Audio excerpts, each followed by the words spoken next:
Make sure you text me if the food arrives. Someone here alone in the parking lot. Same here, grass. Take off, don't land. Not. Hey, Brian, it's Daisy. Are you meeting somebody, or am I good to drive over where you are? Oh, I'm good. Yeah, I'm just sitting over here reading subpoenas. Okay, I'm gonna come over and talk to you about some stuff because I have some questions. Okay. All right. All right. See you in a See bit. you in a second.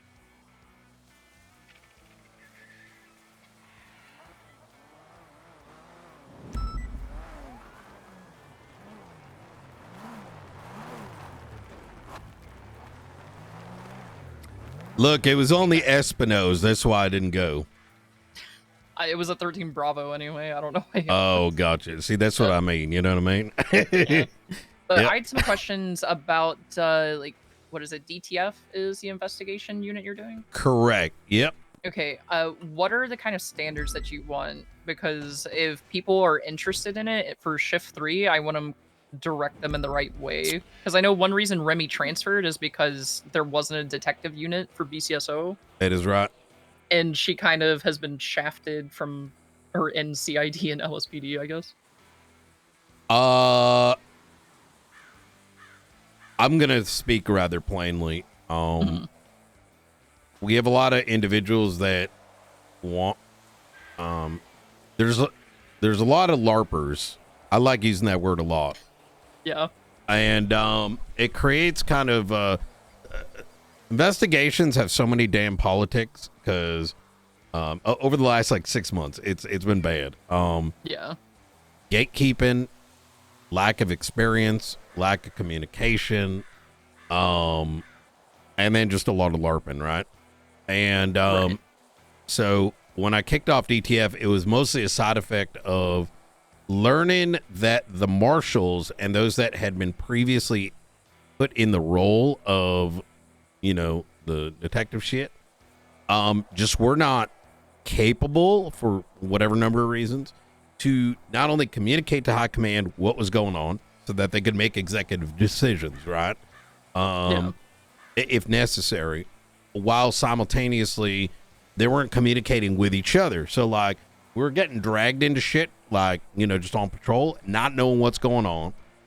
And then the ball kept on getting dropped because the thing is like, and I think like Darkstone, Faceless, fucking Babylon shit, it was just becoming a shit show where, say for example, you know, it's what led to us effectively trafficking a bunch of guns because high command wasn't aware and was just like nodding their head because they're like, oh, surely they're doing the right thing.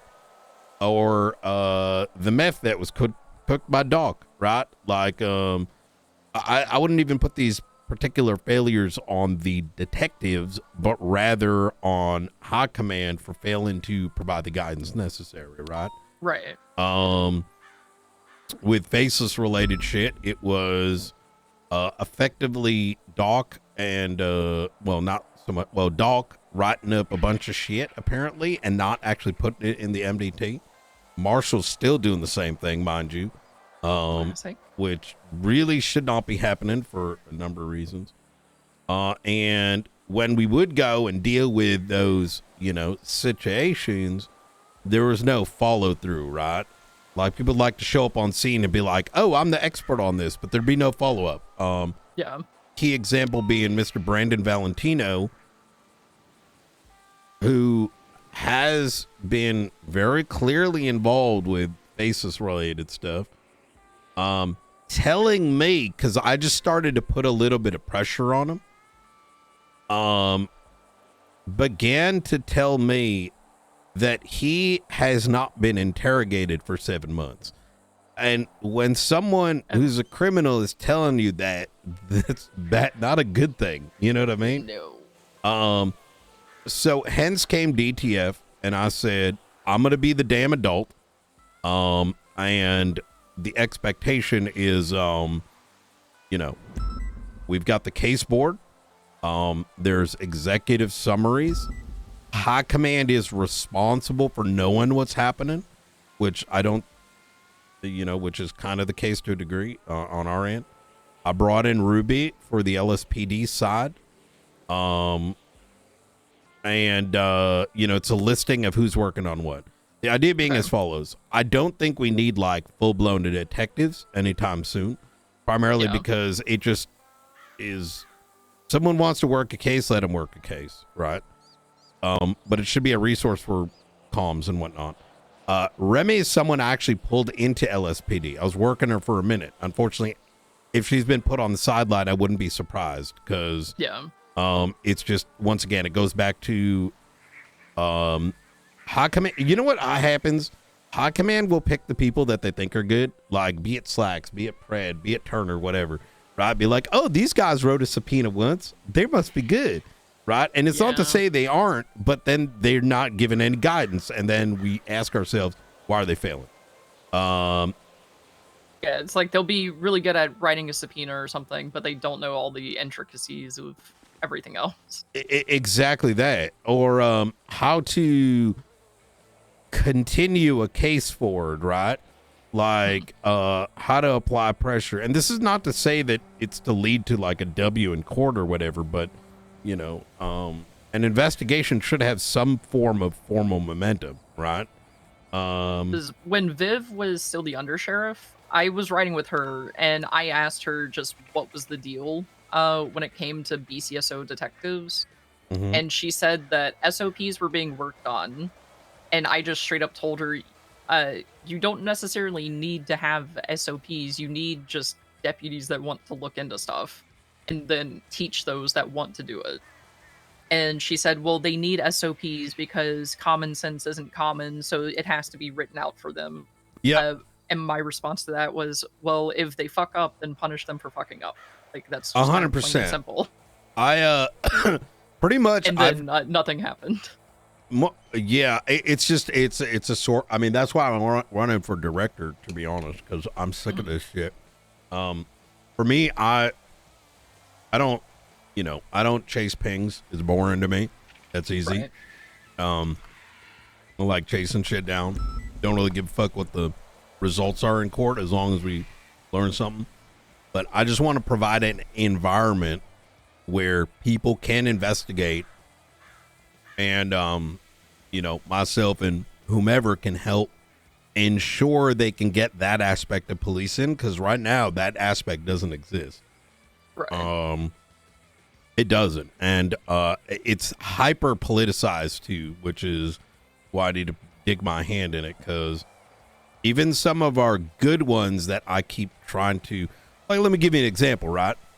I've been trying to so damn hard to get other people to pay attention to the bigger picture, and they won't, and then shit will happen. I'm talking about High Command, and then when shit happens, they'll be like, how did I not know these things? And I'm like, I fucking told you. You know what I mean? Like, the truth is, you don't give a shit. You're just got the same brain rot that everyone else does. Yeah. You know, just at a little bit more of a controlled level. Here's how I can put it is, in BCSO, DTF at minimum is going to be ensuring everyone needs what they need in BCSO to run their investigations. It just needs to be on the case board, and who's lined up needs to be, like, you know, who's on it should be noted, right? So if something does happen, let me see if I can find the let me see. It'd be in the BOLO section. Yeah, investigations, who and what. Okay. So you'll notice here that, you know, we got like fire starters, right? Ruby's lead on that. You got Smiley's, which is kind of a shit show because it was run primarily by Sparks and Octo, but like Ruby was kind of the command lead of it, and then that went to shit for lack of, I mean, they I don't know what happened there, I'm gonna be honest. You got Lucian Lullaby, which is this whole other thing that was run by Helen, and then Lex kept trying to get involved as a PPO, and now that's turned into a political disaster. Only reason I'm on that shit is because Helen wanted, you know, High Command protection, I guess. Yeah, I guess. New Babylon, I'm primarily leading that, and that's mostly because people were doing cringe shit, for lack of a better word. Okay. And you know, I'll be transparent. If they were sleeping, all of a sudden we'd be in there doing things we probably shouldn't be doing. You know what I mean? Yeah. Like, 'Cause, but before they got a bunch of walls up, I would be on duty and see like 1010s, 1011s. I would drive by and Speedy would always just be like, "Oh yeah, you could drive around, check whatever out." I haven't really been on duty when a bunch of calls happen after they got the walls erected. it's I just kind of let them do their thing unless I have a reason to go in there, well, and I don't ever really have a reason to go in there. well, that's kind of it, right? Like, I think let's just say, like, it wasn't like super bad, but it was leaning in that direction. So, as like a protective way, I you know, myself and Frost kind of jumped in. We're like, guys, pause a little here, right? Like, if the key thing is, even as a investigator, we should not be like, at some level, people should know you're coming after them, if you get my meaning, right? Yeah. They need interactions. And so, you know, but that's in a pretty good spot. Meth, only reason I'm on there is because like no one else seemingly gives a shit. Rather bluntly, whole thing around that is,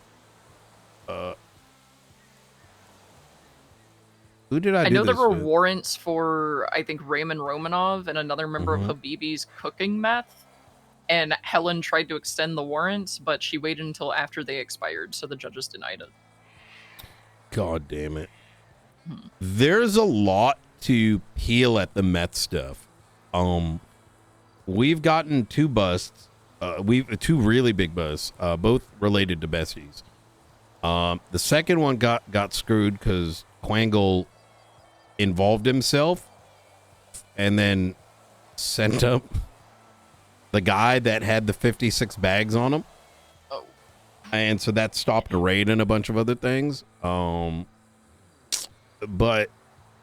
what I'll say is that what did come out of that is we got a lot of strains. That's good.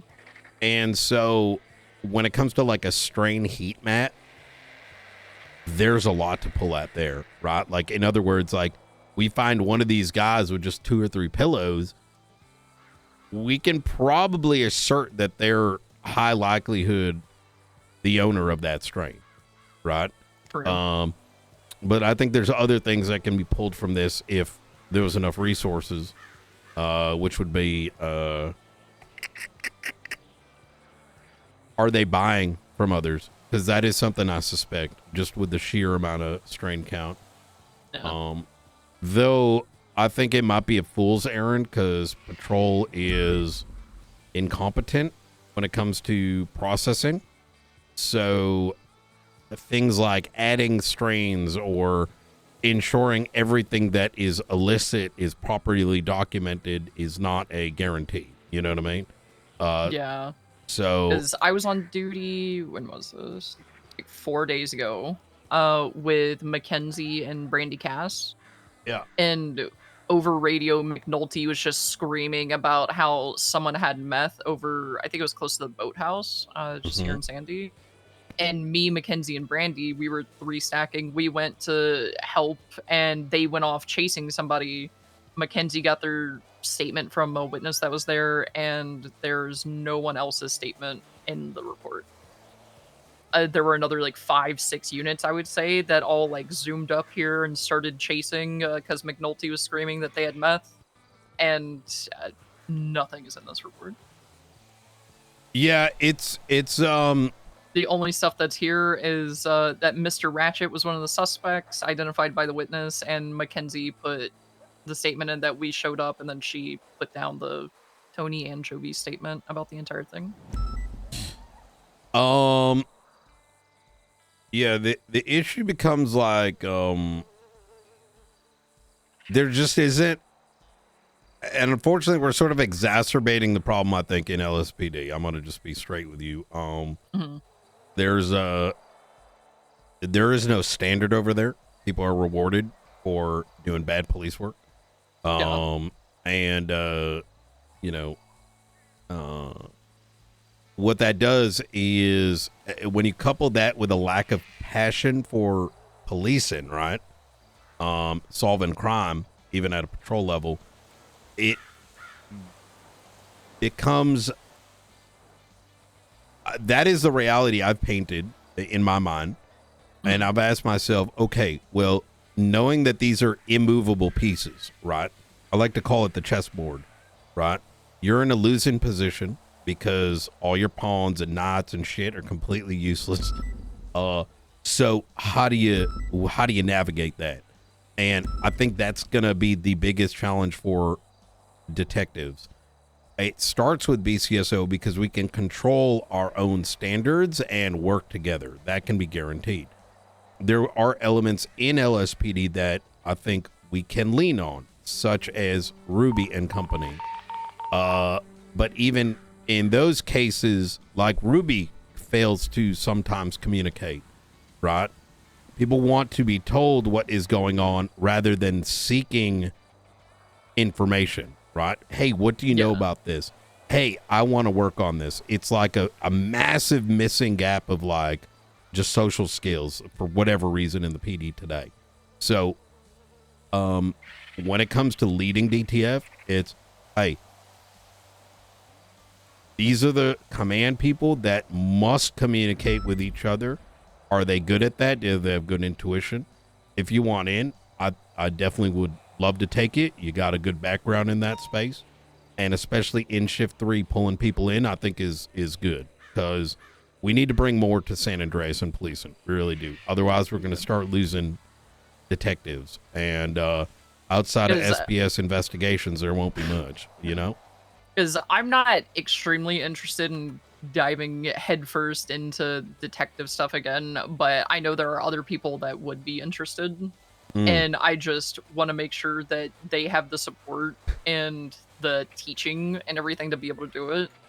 Because I can teach people how to be a detective. I've done it for so long that outside of trying to seize people's cars, that's the main thing that I want to work on right now. Ooh. So, speaking of politics, Angel really wanted to push for that. I really wanted to push for that. And we made some memes about Apollo. And LSPD felt a certain way, and it turned into something. Next, you know, despite the guidance that was provided, Richard Dark went and pushed a very poorly written seizure. Yeah. The reason why that was politically and strategically foolish is you never start by doing the bare minimum to try to do something for the first time. It results in people getting exhausted, discouraged. People say, oh, fuck the DOJ, and they get in their head instead of realizing that we're the ones that fucked up. I would love for us to tackle that. Because if you look at report 32668, this is one that I've been working on with John Gray. Some of it is just street racing. Some of it is violent felonies. But this is a timeline of all of these incidents and a small summary of each incident. And there's one more I have to add in. That was another This is incident. good. So here is this. So this is fantastic. Especially because it's setting a standard for racing. And this is definitely aligned with the way I thought we should approach it, which is exactly this, right? Is that you are showing 3 is a good pattern for like a phone subpoena or whatever, but for a seizure, it's a big deal. And you've got what looks like 7 incidents here.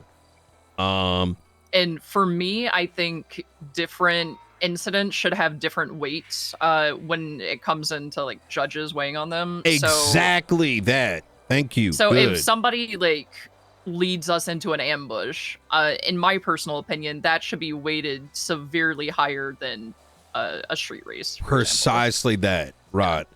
That you are constructively using this asset to murder people, right? Yeah. But if you look in the section where it says what the report's referenced in, that's 32746. Mm-hmm. That's just a running list of vehicles that I've gotten about halfway through them and done the same thing for each of them.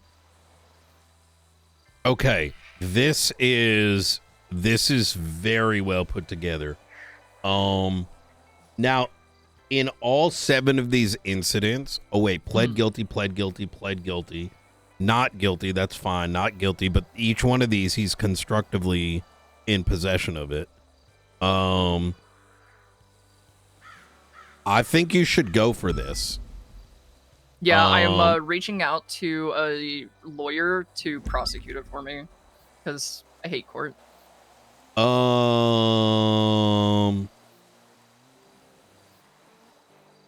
Let me see. It was Paul Hammerstein that reached out to me. I don't think you should use him. Okay. I think I can help you with this if you want. We should do it internally, and the reason I say that is we should build someone's... The reason I think we should do it ourselves is Hammerstein's a nice guy. Yeah. But you really want a ferocious, we want this attitude, you know? Right. And I think Hammerstein might fumble, given that he's more of a defense attorney than a prosecutor. You know what I mean? True. Like, he might, I don't want to say throw, but he may present an energy of like, oh, whatever happens, happens, right? Yeah. Where obviously we may feel the same way. Like, I mean, worst case scenario doesn't work, we'll push it harder next time. But we won't present that whatever energy in court. The only concern I would have, and this is just a minor concern, is we're almost better off going for something violent first. Yeah. The alternative would be to push for this with the... So there's something that has been forgotten, is that on the docket, we can ask for separate rulings. So, for example, you can go for first-degree murder. There's a way to write on the docket where you can effectively say, I'm going for first-degree murder, but we're open to the idea of second degree. You know what I mean? Right. And because while the judiciary has some discretion to limit the charges, when it's dealing with a case of like, hey, we believed it's crossed this line, and if it hasn't, it's definitely done this other thing. You know what I mean? Yeah. Because we don't have the concept of, I forgot what it's called. Like, it's been a minute, but like there's degrees of like a similar type of crime, but the degree of it is a harder, larger charge. It may be worth doing like seizure, or alternatively a,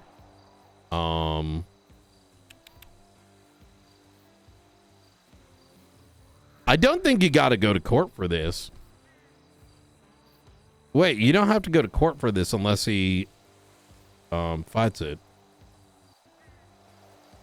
Because I think the legislation says that like the judges have to determine if it meets whatever their standard is. And I know that's one reason that Dark just pushed it, because we have no clue what their standard is. Like, there's not a set number. There's not any kind of general guidance. And because it was 3 violent incidents for the VAF legislation, I think he just sent it with 3. Yeah, I would say more is probably, yeah, that makes sense. Yeah. I would say the following. I think you should seize this like today. Yeah. And when I say seize it, you should like literally like what happens when you seize a car today? So we have to put in a search and seizure warrant, and it'll lock down the car in their garage. and then their car Okay. stays locked down until it's handled on the docket. Can we do it via vehicle? Or is I it the believe entirety of so. the garage? I'm pretty sure we can do it by the specific vehicle. Okay. Because John Gray, he is around in every shift. And with me not going and putting his car on lockdown immediately, I was flying around with Espino's looking for, I think it was a bank robbery or 37 Alpha something. And we found John Gray's Vaca parked in front of a warehouse on Grapeseed Ave. And that warehouse is owned by Denzel Wallace. And to my knowledge, John Gray has no kind of affiliation with Denzel. Anything that we've really been arresting him for, it's either been street racing or Hades. Um. Oh, and somehow he has 68 points on his license. Oh my God. I think that's evidence too, right? The lack of care. I'm a little nervous on, I think we go and seize this, like literally seize it for 30 days. I would even go full dick and go and phone subpoena him, looking for conspiracy for like organized street racing, right? Yeah. Oh my God, that's a charge. It is. Man, I don't know who put that there, but damn. Conspiracy to organize street racing.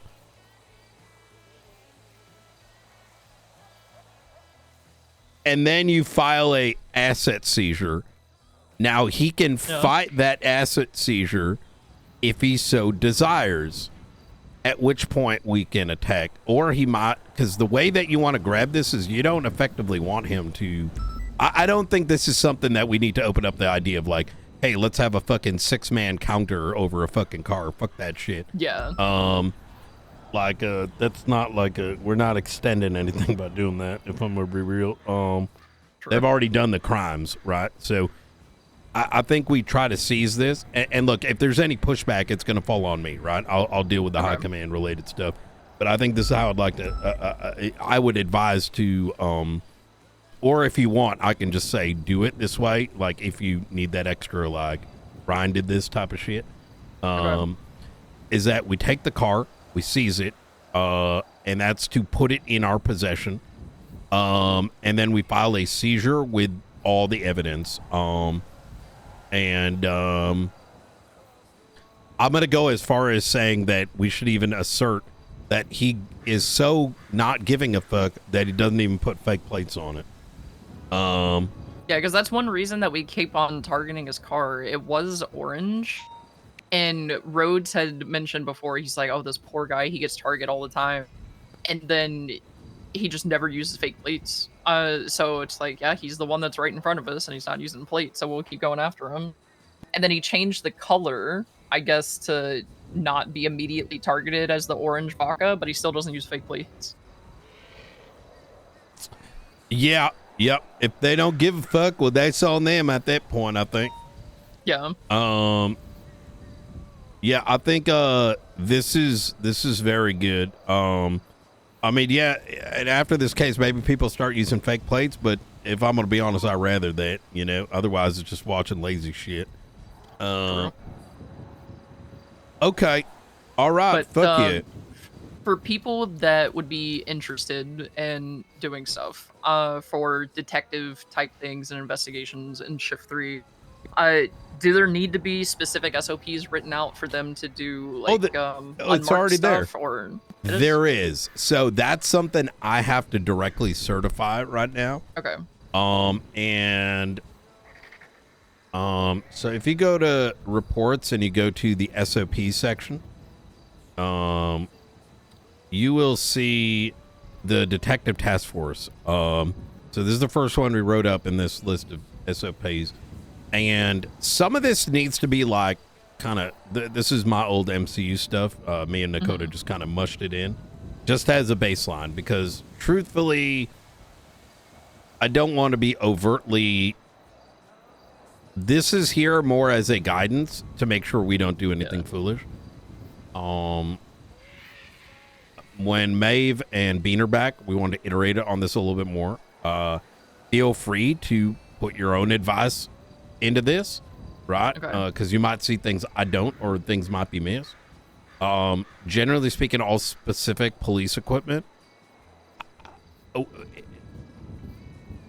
Are you interested in being BCSO Shift 3 like supervisor in this space? I think that's probably the simpler way to do it. Such that if there are areas that you are unsure of, you can ask me directly. But then if you need to authorize people to do things in Shift 3, you can do so. I can until I find somebody that this is something that they want to do, like, specifically. I would say, okay. My only advice is that supervisors don't even need to be in the nitty gritty. It's more of a guidance role, right? Like, even for myself, you'll see my name on a bunch of like investigative things, and that is primarily because I'm supervising it, right? Hey, do I take this to court? I want to go UC. What does that mean, right? Like, you know, it's kind of like making sure that they don't fuck up, type of thing. So, but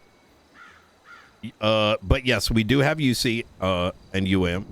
I think you're probably very familiar with this in that, you know, we can go UC, but there's rules around it, right? We have to go UM, and mostly, you know, to cover us legally. If you're UC, your life is in danger. You don't necessarily need to identify yourself for your own life. True. But if someone were to ask if you're law enforcement without the threat, you're kind of fucked. You know what I mean? Yeah. But then again, the law in this city is so cooked that we might not need to. But that's not something I would tell an everyday officer. No, definitely not. But that would be something I would lean on if you get what I'm saying. Like, if, you know, if the damn faceless was right here and I happened to be in one of their meetings, I might skirt the rules a little, you know? Yeah, that makes sense. Okay. I would say to start off under the investigations, who and what, I'd put your, oh, you got it in there. Oh, Brittany Angel, Jonah Slow, Nikki. I would see the vehicle seizure section on there under 30475. Yeah, I've basically been doing everything with Nikki. Oh, I've been trying to yoink her. Yeah, Frost has me trying to get her too. You know, some of these poaches have been so like too obvious that people have been getting promoted. They like, in other words, there's like a way to go about it, but some people get overtly excited and then kind of screw the pooch, you know? But I think Nikki's someone that we could probably get. Even Apollo, I think we would have gotten her, but then overexcitement leaded to the entire LSPD knowing about the poach, and, you know. Wasn't she only an officer for like a week or two, and then they promoted her to a senior to stop her from getting poached? They did, yeah. And yeah, it's kind of crazy. It's you know, because I don't disagree that she's a very good officer, but I don't think she should probably be a senior 2 weeks after she gets promoted to a full officer. No, that's just to be fair, LSPD's also oversaturated on rank. So true. Getting Remy back wouldn't be the end of the world. I think she desperately needs guidance. And I don't mean if I can be around and actually like guide her in what to do and how to do things. Because the hounds weren't that, like, I think they're still pissed about it. I know they were still pissed about it like a month and a half after the fact. But I know that she had been watching that warehouse for a while and had photos of them all just hanging out in front of that warehouse. And she could have easily added those photos into that search warrant that she did for Sophie Sanders. And I don't think anybody would have blinked an eye, where it's like, okay, she's been watching this place for a while. She has photos of all of them hanging out in front of the place. And then addition to Sophie robbing Polito without a mask, like a dumbass. Oh my God, that one actually, So that's when I first realized how cooked shit was. So there was a murder that happened. It's a Zenith investigation. Actually it revolves around vehicles. Wait, a murder for Zenith? Correct. There was back-to-back murders. The first one I actually put 4 of Hydra in. For what was happening is, okay, Hydra, Purple Dinosaur murked somebody, stole some vans. Those vans had trackers. We didn't know about the murder at first. Tracker vans were getting chased. McNulty primary on it, but eventually we get a hold of one of these vans. Van goes into Mission Row PD. It's got a bomb on it. He turns SBS, tells everyone there isn't a bomb, and I'm like, what the fuck? We now got a fighter jet over Mission Row PD. It's attacking. The officer reporting the fighter jet is being 10-3'd. I got so frustrated, I started looking for the vehicle. I found it, shot it, blew it up. Turned out to be a drone. Then went to go figure out what the fuck this was all about. Learned that there was a murder that led to the Hydra. I had them plead guilty and whatever, right? They did, so forego in. About a week later, Maeve responds to a 911 at the Russian docks, and no follow-up. Now, this isn't on her, but rather I just mean across the PD, no follow-up. There's a murder afoot.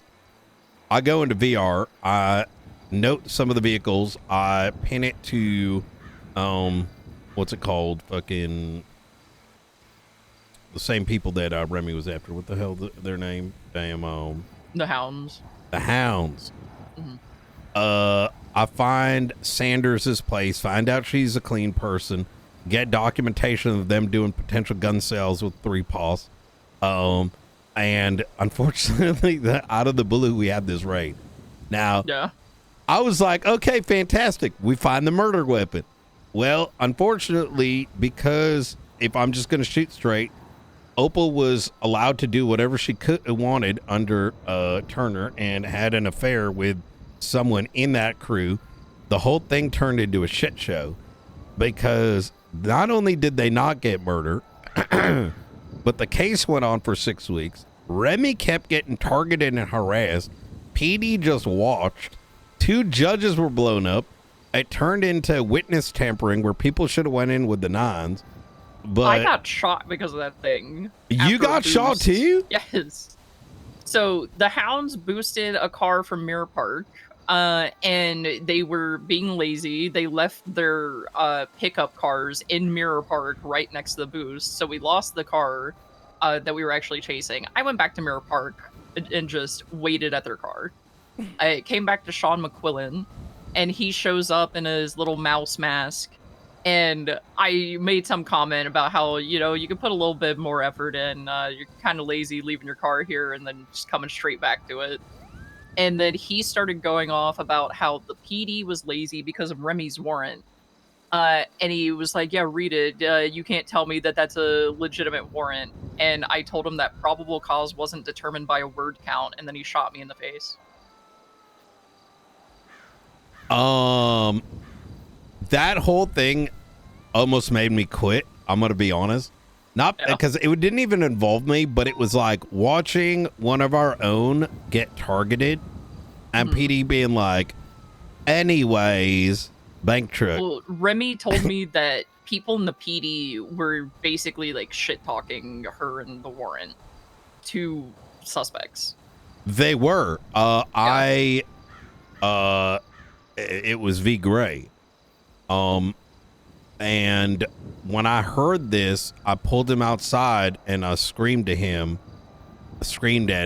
and because it's inappropriate, right? You start doing that kind of shit, like, that's the worst thing you can do, right? There's one thing to like, oh, I kind of understand if you have like an investigative reason, right? But you're going to let the other person know. But that wasn't what happened. it was I would not have done that. Motherfucker, you'd sit with Aaron all day, right? Like, just fucking gossiping. Someone does some work, and instead of supporting her and guiding her, you want to shit talk, get brownie points with the dog shit gang. I do not like the hounds, mind you. They're full of Karens. It's insane. Like, literally, the entire case got cooked.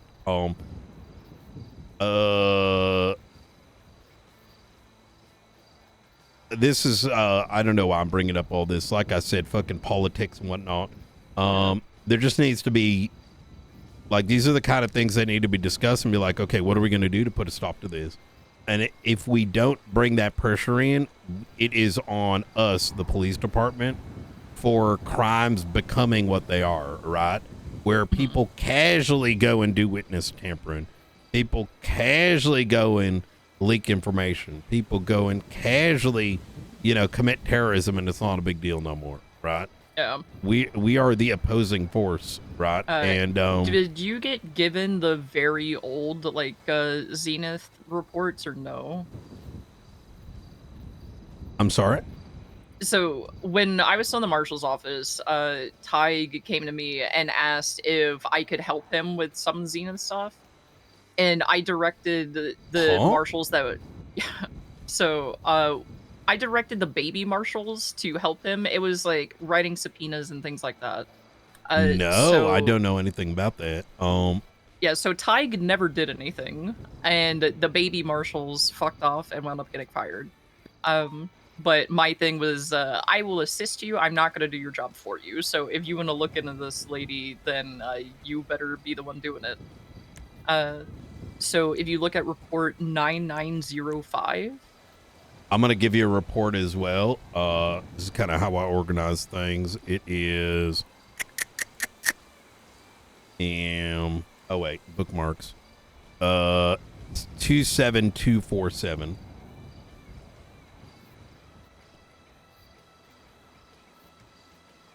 Oh, which, by the way, is what I would like us to do in anything DTF related. Always have a dossier, which then links to the sub investigations. So effectively, you have like a link tree of, it's like a mind map. You know what I mean? But sorry, what was the report? 9905. And there's another one. It might be an incident. I'm not sure. Another one is 7651.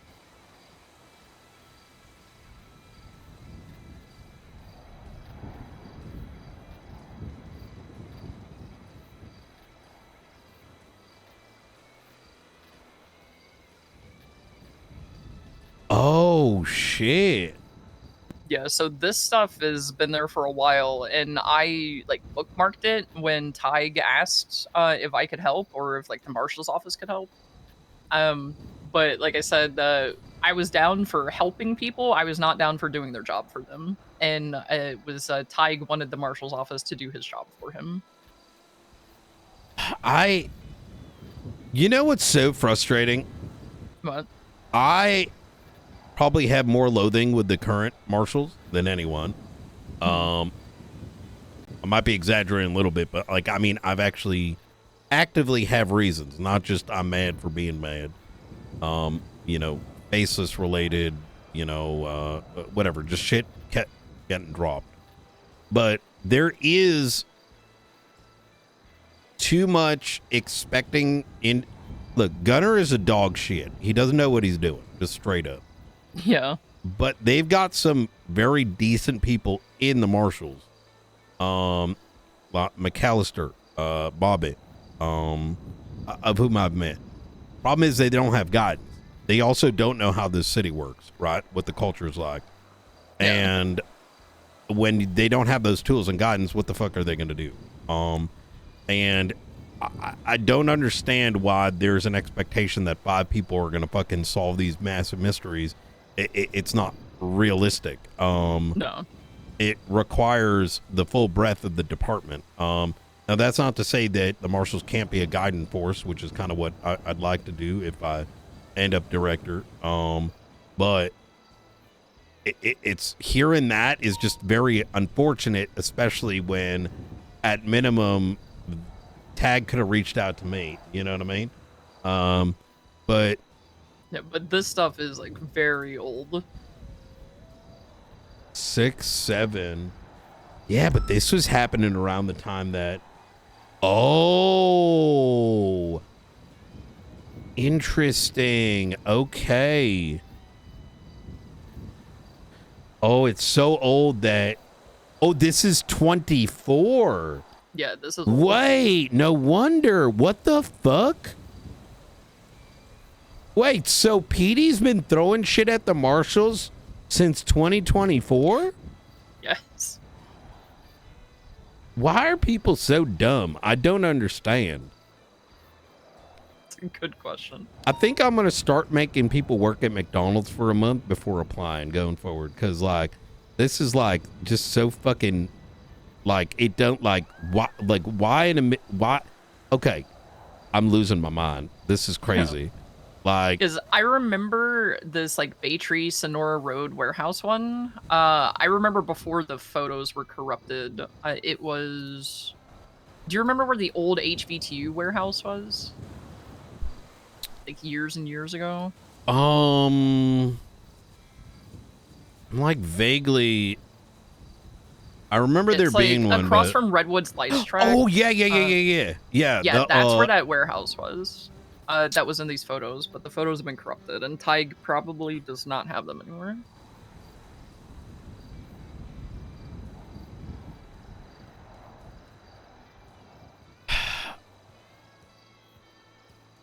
Man, I just hope whenever there's like a rebuild of a PD, we start with people that like understand the concept of cooperation. Because for me, it's not even about getting to the finish line. It's that these scenarios get left on the table as a consequence. Because yeah, so speaking of that, I was talking with Gunnar Kane with Nikki the other day, and he mentioned that he had all kinds of stuff about the faceless and this DNA report saying what DNA meant whenever you ran it through the machines. Right. And then he was like, oh, people from PD didn't talk to me. But he's the one that has access to all of the PD reports. It's not the other way around. So, wait, who is this? Who had brought that up? Gunnar Kane, the current like interim director of the Marshals. That man don't even talk to us. It's crazy. Yeah, so when I was a marshal, if I saw stuff that people were working on, like I would call them and be like, hey, I saw you were doing this. Can we talk about it? Whatever. That's how I got Bruce Baylor for bootlegging and like seized a couple of his properties. But they don't reach out to the PD now. And the only reason me and Nikki were talking with them is we were trying to figure out some details about vehicle fragments and saw one of the evidence markers came back to a vehicle fragment database that he had started. And there's no way that we would have known this ever existed if it wasn't just for me and Nikki randomly finding a vehicle fragment that was tied to it. But then he turns around and says that people don't talk to him, but he also doesn't talk to the PD.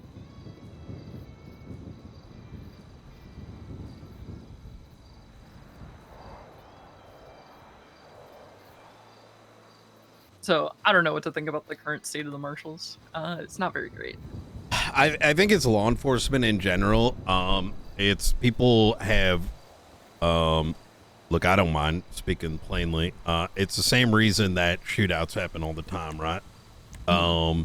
There's a lot of incentives for doing certain things, and unfortunately, part of that is stirring drama, because if you're incapable in law enforcement, one thing you can do is stir shit up instead of communicate, right? True. If two people have issues, it is more beneficial to stir shit and cause internal drama, because that is something most people can do, shit lord. But what they can't do is, actually solve the fucking mystery. And this isn't anyone in particular. This is just a common trend. So I've been recently calling a spade, right? Where if someone wants to shitlord, I will tell them they are shitlording, and because there ain't no point beating around the bush. You know what I mean? True. So, Sounds like they finally got that bank truck under control. yep. Every day, more and more, I just want to run that fucking agency. You know what? My plan, just straight up, fuck IA. No one's going to be held accountable, right? People just get rehired into a separate department. What's the point? But what can be done is it can be a beacon of like setting direction. Here are what are the biggest threats to the state? What are the things that are happening that, like, you know, whatever it is, setting direction and working with elements of the PD that are interested. And by doing so, there can be more meaning to policing other than bank trucks and shit. And that includes the facade of investigations, right? Mm-hmm. The facade only lasts so long. Yeah. When me and Nova were in the Marshals, she's always been big on drug busts and everything, you know that.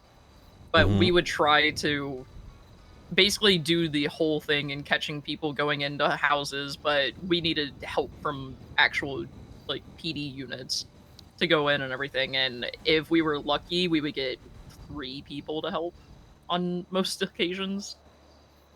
It was very much Marshall's bad, don't ever want to work with them. It was a whole thing.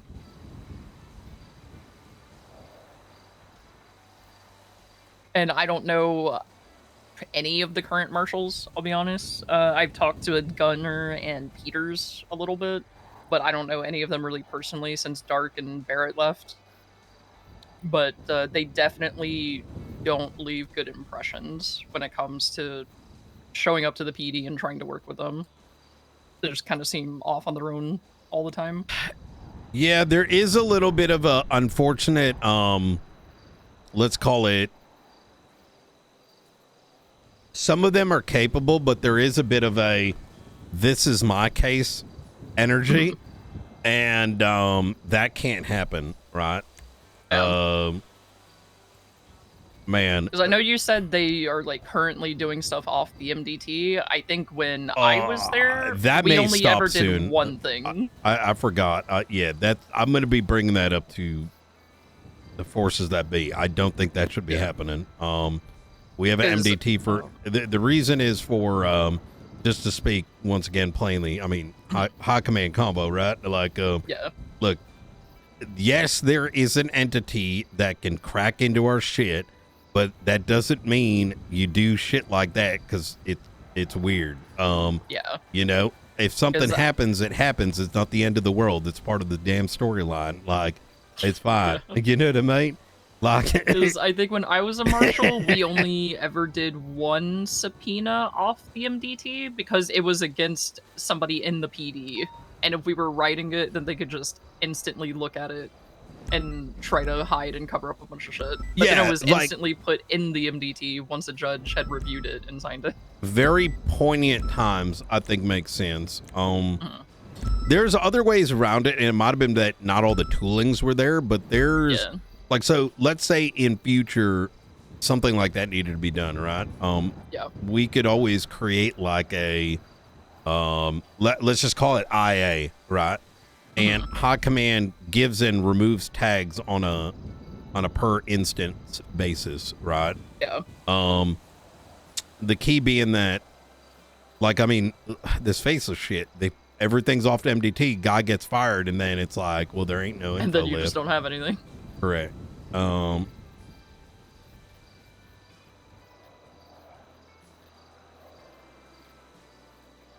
can you give roster access, by the way, that I'm thinking about it? Say again? Can you give roster access, or is that just Yeah, I can do it all. Is there someone that needs to be added? No, Maple's already added them, but I think Maple's the only person in Shift 3 that has access to edit the roster. So I have to get Maple to give keys to whoever it is that I'm hiring in Shift 3 and get Maple to add them to the roster.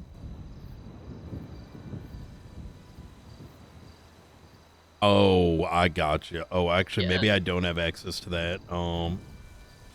Let me get you the DTF ranks. I don't know what LSPD is doing with it. I'm not gonna wait. Yeah, I wouldn't wait. And we're already cooking so much. I'm of the, either cook and communicate or move out the way. Because investigations are back on the menu. I'd say I think you're going to get a lot of help from Nikki and Apollo, and that's the route to go. Is guidance, and strategy. That's like the name of the game. Apollo was talking to me about the car stuff because I think she wanted to talk to the DOJ first and basically say, like, how do you want us to go about this instead of just flooding the docket. No, I'm in the mind of just flood the docket. Well, I think there's a middle ground. I think flooding ain't the way. What it should be is strategically target the cars that we have overwhelming evidence on, because there is a political aspect to this.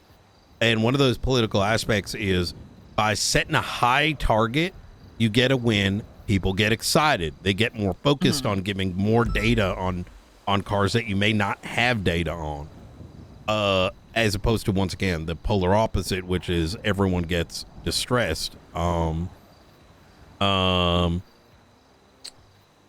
the next thing is, what do you call it? The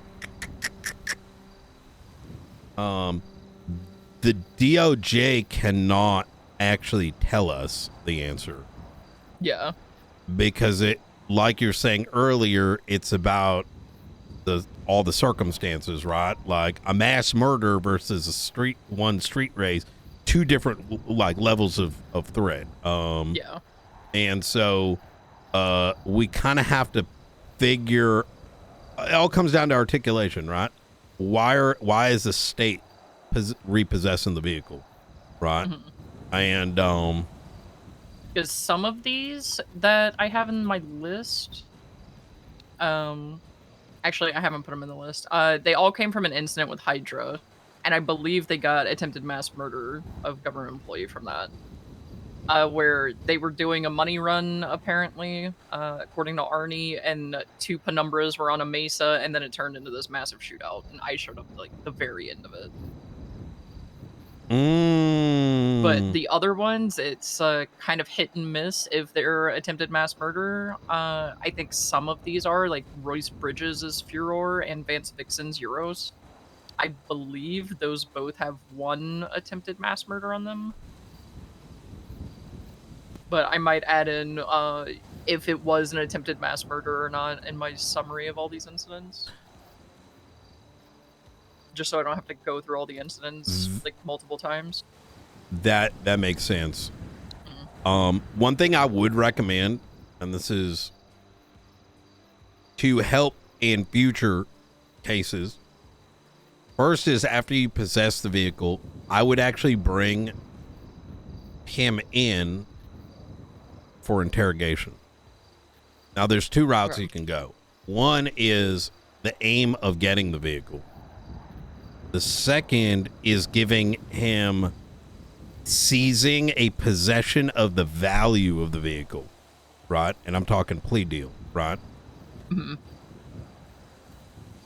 But one thing that we're missing, and I tried to do this way back when with this guy named the Puppet Master. We know that racing is a monetized sport. People make money. That money itself is seizable, right? Just because the conspiracy is whatever, the proceeds are a seizable asset.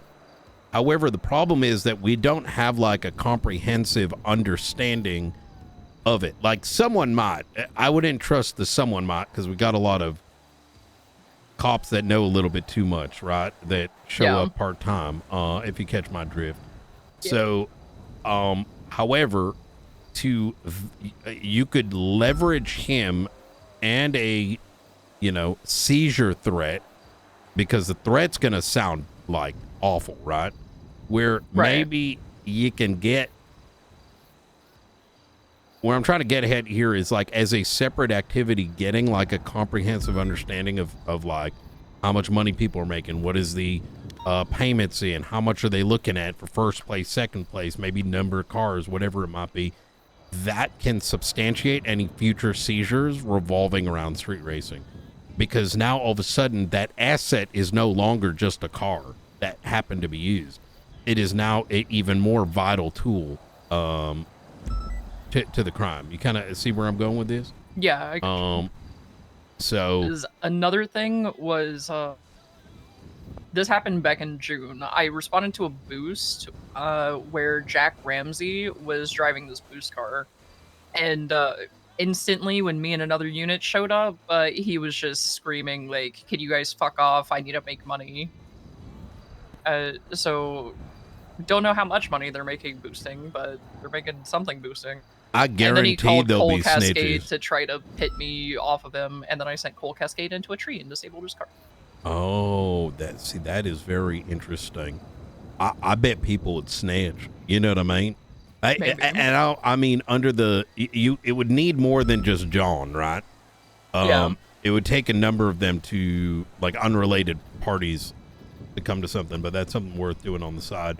But even then, going back to the seizure filing, is, I would say, for the vehicle, and or at minimum a like 50% of the value of the parts, which we should price out, right? Like in the receipt, it should be like, this is the value of the car currently on market, and this is the value of the individual parts in it.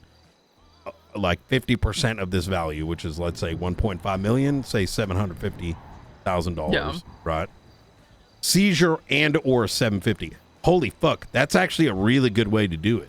Because if he goes, let's say they go with the 750, well, you still have that car targeted. You know what I mean?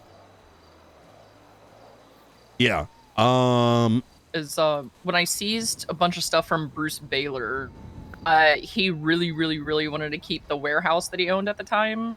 And part of the plea deal where he just pled guilty was he had to pay whatever the market value in, like, his tablet was of the warehouse to keep it. That, I think at the time it was smart. like 800K.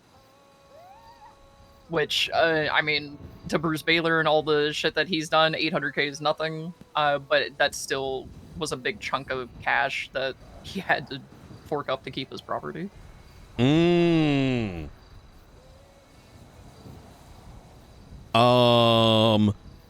That's really good. Plea deals are a fantastic way for us to set the tone. And I'm very openly communicating with DOJ with a load of things. And one of the most latest conversations is that they're going to be treating DTF subpoenas and what is it called? Plea deals different than the rest of PD. To quote them, members of PD literally hosed the cost of crime. Particularly 3 ex-detectives, if they're still, I don't know if they're still detectives, where their plea deals were like $500,000 for like a murder or some shit. You know what I mean? Yeah, that's so crazy. It's you know, and it's not just them. Someone signed that, right? Like, yeah. So at that point, it kind of gets cooked, because even if it go to trial, like, you know, that, like, in other words, we're setting a baseline, right? Rock, think of the 6 months. Yeah, and a baseline of $500,000 for a murder when, I mean, people get charged more than that just in a day-to-day instance. Correct. And it also cooks us in terms of evidence, right? Like, to kick back at the murder that happened with the hounds, the DOJ literally got targeted over it, right? Yeah. And imagine now all of a sudden they've got this plea deal that's like, oh, it's actually second degree, no witness tampering. Fuck all the judges that were kidnapped and shot up. We'll do second degree, and it's going to be for someone that wasn't even involved, right? And so they're going to look at all that mountain evidence, and it's so crystal clear, and PD's saying, well, it's second degree. Well, now what that does is next time there's a murder, they're going to lean on that standard and the standard now for first degree is worse. But we're gonna bring it back. I mean, Yeah. for the whatever couple months we got left. Yeah, I feel like we can at least try to bring it back at bare minimum. The thing to keep in mind, Daisy, right, is we're building a officers for the future, not the today. You know what I mean? True. Hell yeah. All right, I appreciate you. Yeah, thanks for the talk. Absolutely.